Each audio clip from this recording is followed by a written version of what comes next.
Israel, Lebanon, Iran और America, इन चार देशों के बीच बीते 40 सालों से एक ऐसा राज दबा हुआ था जिसने आधी दुनिया की नींद उड़ा रखी थी।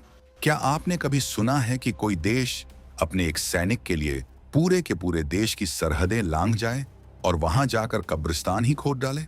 सुनने में यह किसी हॉलीवुड थ्रिलर फिल्म की कहानी लगती है, लेकिन यह 2026 का वो सच है जिसने मिडिल ईस्ट का पूरा नक्शा और समीकरण हिलाकर रख दिया है।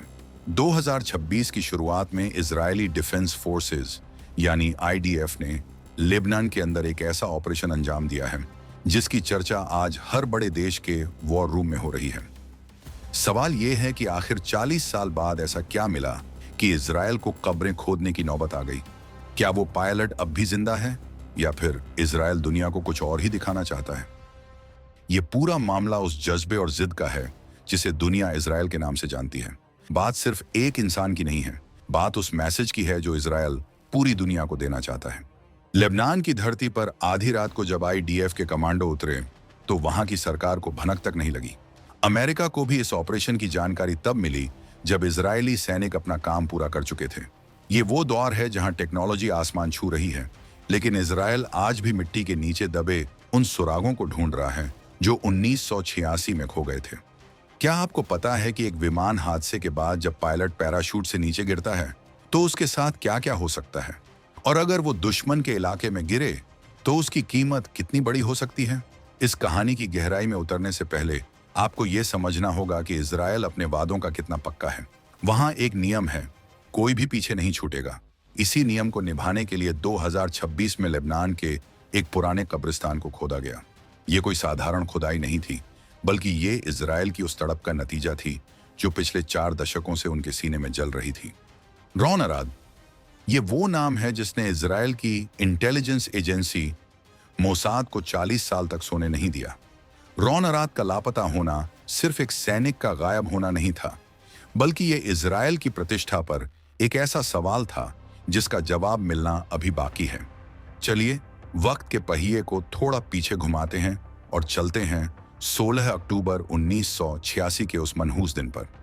लेबनान के आसमान में इजरायल का एक F-4 फैंटम विमान उड़ान भर रहा था। मिशन सीधा था, लेकिन किस्मत को कुछ और ही मंजूर था। विमान के भीतर एक बम समय से पहले ही फट गया। पायलट यिशै एविराम और नेविगेटर रॉन अराद को तुरंत इजेक्ट करना पड़ा।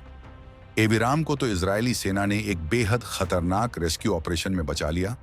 वो हेलीकॉप्टर के निचले हिस्से से लटक कर मौत के मुंह से बाहर निकल आए। लेकिन रॉन अराद, वो उस दिन लेबनान की पहाड़ियों में कहीं खो गए, और यहीं से शुरू हुआ वो सस्पेंस जो 2026 में कब्रिस्तान की खुदाई तक जा पहुंचा है। सोचिए उस नेविगेटर पर क्या गुजरी होगी जिसे एक विरोधी गुट ने पकड़ लिया था। 1986 से लेकर 1988 तक रॉन अराद की कुछ तस्वीरें और चिट्ठियां सामने आईं। इजरायल को लगा कि वो उन्हें वापस ले आएगा। सौदेबाजी की बातें हुई, करोड़ों डॉलर और कैदियों की अदला बदली की चर्चा हुई, लेकिन फिर अचानक सब कुछ शांत हो गया। रॉन अराद मानो हवा में गायब हो गए।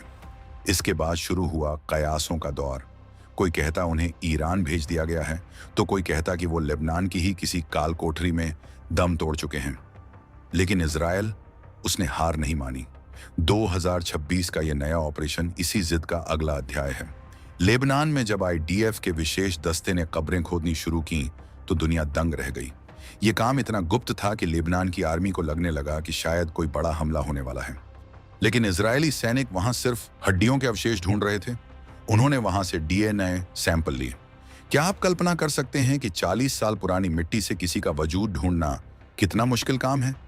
लेकिन आज की फोरेंसिक साइंस और इजरायली जिद के आगे सब मुमकिन है। इस ऑपरेशन में जिस तरह की टेक्नोलॉजी का इस्तेमाल किया गया, उसने चीन और रूस जैसे देशों को भी हैरान कर दिया है। मिट्टी के नीचे छिपे डीएनए को स्कैन करने वाली ऐसी मशीनें वहां देखी गईं जो पहले कभी सार्वजनिक नहीं हुई थी। अब सवाल आता है कि इजरायल को अचानक 2026 में ही ये सब करने की जरूरत क्यों पड़ी? क्या उन्हें कोई नया सुराग मिला था? रिपोर्ट्स बताती हैं कि इजरायल को कुछ ऐसे डिजिटल सिग्नल मिले थे जो सीधे तौर पर उस इलाके की ओर इशारा कर रहे थे। लेबनान का वो कब्रिस्तान महज एक जगह नहीं थी, बल्कि वो एक राज का संदूक था। इजरायल को शक था कि रॉन अराद को वहीं कहीं दफनाया गया है। इस ऑपरेशन के पीछे की राष्ट्रवादी भावना को समझिए। एक ऐसा देश जो अपने एक जवान की अस्थियों के लिए दूसरे देश में घुसकर खुदाई कर देता है, वो अपने दुश्मनों के साथ क्या करेगा? ये खौफ पैदा करने का एक तरीका भी है और अपने नागरिकों को भरोसा दिलाने का भी। इस पूरे मामले में ईरान का कनेक्शन सबसे ज्यादा पेचीदा है। कहा जाता है कि रॉन अराद को लेबनान से ईरान शिफ्ट किया गया था। अगर ऐसा है तो लेबनान में खुदाई क्यों? यहीं पर आता है थ्रिलर का असली मोड़। कुछ खुफिया जानकारियों के मुताबिक रॉन को वापस लेबनान लाया गया था ताकि किसी संभावित डील में उनका इस्तेमाल किया जा सके। इजराइल के पास ऐसे पुख्ता सबूत थे कि रॉन अराद की शहादत लेबनान की ही धरती पर हुई थी। 2026 के इस ऑपरेशन में जो अवशेष मिले हैं, उनकी जांच अभी चल रही है। अगर ये रॉन अराद निकले तो इजराइल के इतिहास का सबसे बड़ा सस्पेंस खत्म हो जाएगा। लेकिन अगर नहीं, तो इजराइल का अगला कदम क्या होगा? क्या वो ईरान के अंदर भी ऐसी ही खुदाई करेगा? इजराइल की यह आक्रामकता दुनिया के लिए एक सबक है। वो ये नहीं देखते कि दुश्मन कितना मजबूत है, वो ये देखते हैं कि उनका अपना आदमी कहाँ है।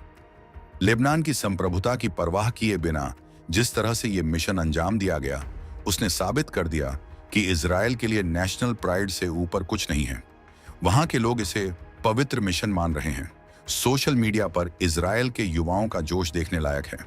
वो कहते हैं कि अगर हमारा भाई 40 साल पहले खो गया था तो हम उसे 400 साल बाद भी ढूंढ कर लाएंगे। ये जज्बा ही इजराइल को दुनिया के बाकी देशों से अलग बनाता है। तकनीकी तौर पर देखें तो ये ऑपरेशन किसी चमत्कार से कम नहीं था।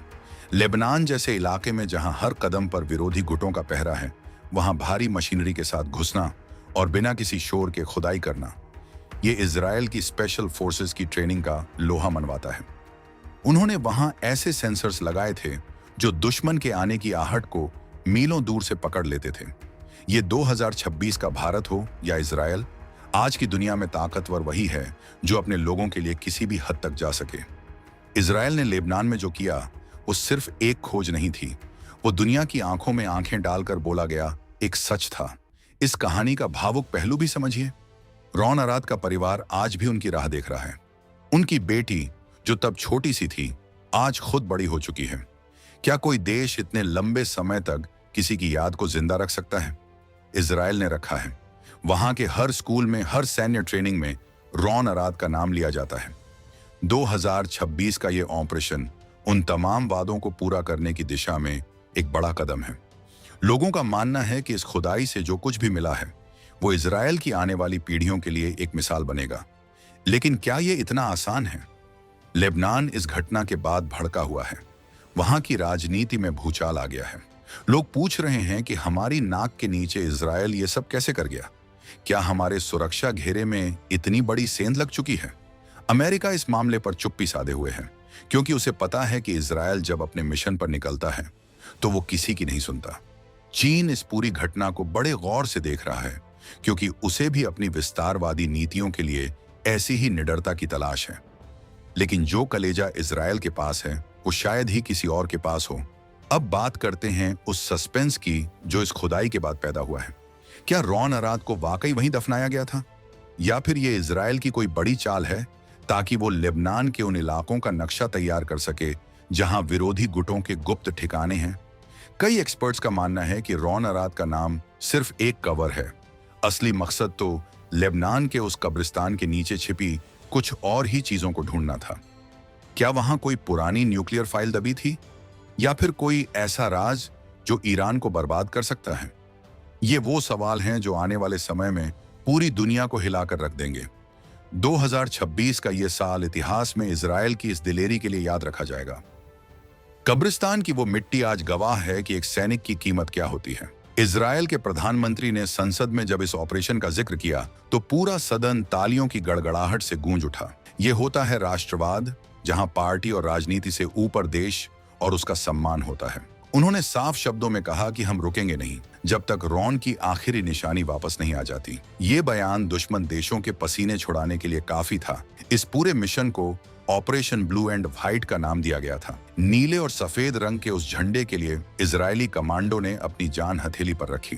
लेबनान की पहाड़ियों में रात के अंधेरे में जब खुदाई की मशीनें चल रही थीं, तो वो सिर्फ मिट्टी नहीं हटा रही थीं, वो 40 साल की धूल भी साफ कर रही थीं। जो आंकड़े सामने आए हैं उनके मुताबिक इस ऑपरेशन पर इजराइल ने करीब $500 मिलियन खर्च किए हैं। एक मरे हुए या लापता सैनिक के लिए इतनी बड़ी रकम? हाँ, क्योंकि इजराइल के लिए इंसान की कीमत पैसों से नहीं, वफादारी से मापी जाती है।